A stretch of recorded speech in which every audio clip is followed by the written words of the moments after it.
টকা পৰা 550 টকা, কিন্তু এতিয়ালৈকে চৰকাৰে কেন্দ্ৰীয় চৰকাৰো আমাক গুৰুত্ব প্ৰদান কৰা নাই, ষ্টেট গভৰ্ণমেণ্টও গুৰুত্ব প্ৰদান কৰা নাই, বিটিচি চৰকাৰো আমাক গুৰুত্ব প্ৰদান কৰা নাই। তাৰ কাৰণে আমি কেইটা ইস্যুক লৈ আজি এই স্বৰ্গীয় প্ৰদীপ নাগ ডাঙৰীয়াৰ নেতৃত্বত জয় ভাৰত পাৰ্টিৰ গঠন হ'ল আৰু এই পাৰ্টিটো পঞ্চায়তত 26টা জয় লাভ কৰিছে আৰু এতিয়া চিন্তা কৰিছে যে আমি কেনেকৈ বিটিচি পৰিষদীয় সমষ্টিত মানে আমি প্ৰাৰ্থী প্ৰদান কৰোঁ আৰু প্ৰাৰ্থী জয় লাভ কৰাৰ কাৰণে সকলো মানে আমাৰ দল সংগঠন জয় ভাৰত পাৰ্টিৰ বিষয়ববীয়াসকল সকলো লাগি পৰিছে। গতিকে আমি ভাবোঁ যদি আমাৰ এই পৰিষদীয় সমষ্টিবিলাকত আমি যদি 15টা আমাৰ প্ৰাৰ্থী হয়, আমি তাত 4টা 5টাও যদি আমি জয় লাভ কৰোঁ, তেনেহ'লে আমাৰ প্ৰথম মানে উদ্দেশ্য থাকিব যে আমি আমাৰ জনগোষ্ঠীটোৰ লগতে অন্যান্য জনগোষ্ঠীটোক আমি নিজা নিজা সমষ্টিবিলাকত কেনেকৈ আমি উন্নতিৰ পথ মুকলি কৰিব পাৰোঁ। কাৰণ আমি দেখিবলৈ পাইছোঁ, বিশেষকৈ আমাৰ জনগোষ্ঠীৰ কথাটো ক'বলৈ যাওঁ, যেহেতু বিটিচি একত কৰা হ'ল, বিটিচি অনলি এটা বিশেষ জাতিক মানে ডেভেলপ কৰাৰ কাৰণে নহয়, বিটিচিত থকা সকলো জাতি জনগোষ্ঠীৰ ডেভেলপৰ কাৰণে মানে বিটিচি একত কৰা হ'ল। আৰু বিটিচিত মানে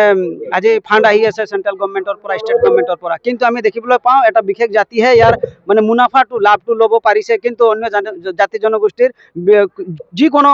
বিষয়ববীয়াসকলে হওক যেনেকৈ লাভ কৰিব লাগিছিল সুবিধা তেনেকৈ আমাৰ জনগোষ্ঠীটো পোৱা নাই। তাৰ কাৰণে আমি বিচাৰিছোঁ এই জয় ভাৰত পাৰ্টিৰ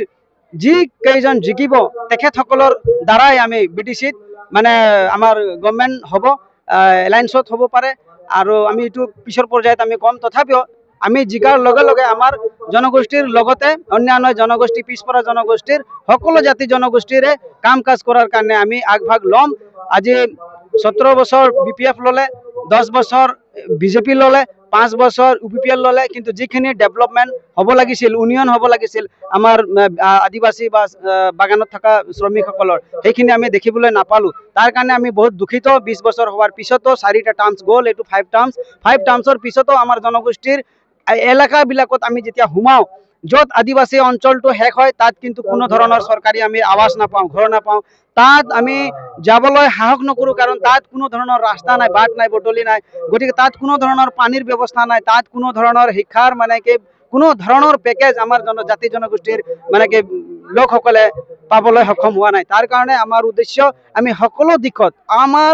এই আদিবাসী জাতিটোৰ লগতে অন্যান্য জাতিটোৰ সৰ্বাংগীন উন্নয়নৰ হৈকে আমি আজি ওলাই আহিছোঁ। গতিকে সকলোক মই অনুৰোধ কৰিম যে এই নতুন পাৰ্টি, নতুন চিন্তা, নতুন প্ৰাৰ্থীক আপোনালোকে ভোট দি নিজৰ বহুমূল্য ভোট, সন্মাননীয় ভোট আপোনালোকে দি পেলাই যদি আমাৰ পাৰ্টিক আপোনালোকে যদি জয় লাভ কৰাব পাৰে, তেনেহ'লে ইন ফিউচাৰ আমি 3টা মানে কি পাৰ্টি আজি মানে দমদাৰ পাৰ্টি বুলি কৈ দিলে BJP, দমদাৰ পাৰ্টি বুলি কৈ দিলে UPPL, দমদাৰ পাৰ্টি বুলি কৈ দিলে BPF, এই যি কেইটা পাৰ্টি আছে সিহঁততকৈ আমি ভাল কাম কৰি পেলাই আমি এই বিটিচিত আমি দেখুৱাই দিম, বিটিচি গভৰ্ণমেণ্টক, বিটিচিৰ ৰাইজক আৰু